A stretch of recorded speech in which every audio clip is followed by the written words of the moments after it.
اگر کوئی عورت تہجد بھی پڑھتی ہے, نماز بھی پڑھتی ہے, تلاوت قرآن بھی کرتی ہے, ساری نیکیاں کرتی ہے, لیکن اس حال میں اس کی موت آئے کہ اس کا شوہر اس سے ناراض ہے, اللہ کے رسول فرماتے ہیں ایسی عورت جہنم میں جائے گی. نماز پڑھنے کے باوجود جہنم میں جائے گی, روزہ رکھنے کے باوجود جہنم میں جائے گی, کیونکہ اس نے اپنے شوہر کو ناراض کیا. بلکہ یہاں تک میرے رسول نے فرمایا کوئی عورت تندور پر روٹی ڈال چکی ہو, اس زمانے میں توے نہیں تھے یعنی کہ جیسے آج ہیں, تندور پر روٹیاں پکتی تھی. آقا فرماتے ہیں کوئی عورت تندور پر روٹی ڈال چکی ہو اور اس کا شوہر اسے اپنی ضرورت کے لیے بلائے,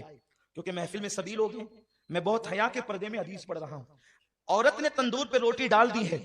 اور اس کا شوہر اپنی ضرورت کے لیے اس کو بلائے اور عورت نہ کہہ دے اور شوہر ناراض ہو جائے, تو جب تک وہ شوہر کو نہیں منائے گی اللہ اور اس کے فرشتے اس پر اسی طرح لعنت کرتے رہیں گے. اگر اسی حالت میں اس کو موت آ گئی تو وہ عورت جہنم میں جائے گی. آج کل کی عورتیں تو شوہر کو گالیاں دیتی ہیں. اگر شوہر غصے میں کہہ دے کہ تجھے طلاق دوں گا تو وہ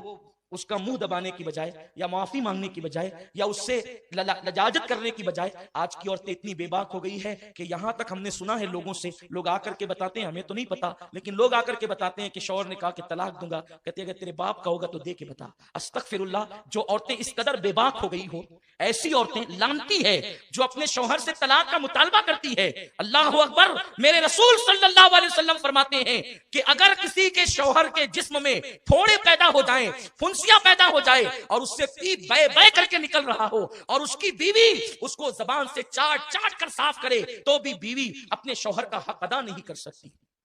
شوہر کا حق یہ ہے بیوی پر کہ اگر شوہر کے بدن کے زخم کو وہ زبان سے چاٹ کر صاف کرے تو بھی حق ادا نہیں کر سکتی. اور اللہ کے رسول صلی اللہ علیہ وسلم فرماتے ہیں اگر میں اللہ کے سوا کسی کو سجدہ کرنے کی اجازت دیتا تو میں عورتوں کو کہتا کہ وہ اپنے شوہر کو سجدہ کرے, لیکن چونکہ غیر اللہ کو سجدہ جائز نہیں اس لیے عورتوں کو اجازت نہیں, لیکن عورت اپنی ہر خوشی کو اپنے شوہر کی خوشی پہ قربان کر دے. اللہ اکبر, اگر شوہر کہہ دے تم نے اسٹور نہیں جانا تو وہ دن بھر عورتوں کا موڈ آف ہو جاتا ہے. شوہر کہہ دے تم نے ماں کے یہاں نہیں جانا تو جھگڑا کرنے لگتی ہے عورتیں. پتہ نہیں یہ عورتیں اتنی بے باک کیسے ہو گئی. جن عورتوں کو شوہر کو ستاتے دیکھو سمجھ جاؤ ان کا ٹھکانہ جہنم ہے. اللہ کے حبیب صلی اللہ علیہ وسلم فرماتے ہیں کہ میں نے جہنم میں سب سے زیادہ عورتوں کو دیکھا, کیونکہ عورتیں اپنے شوہر کی ناشکری ہوتی ہیں.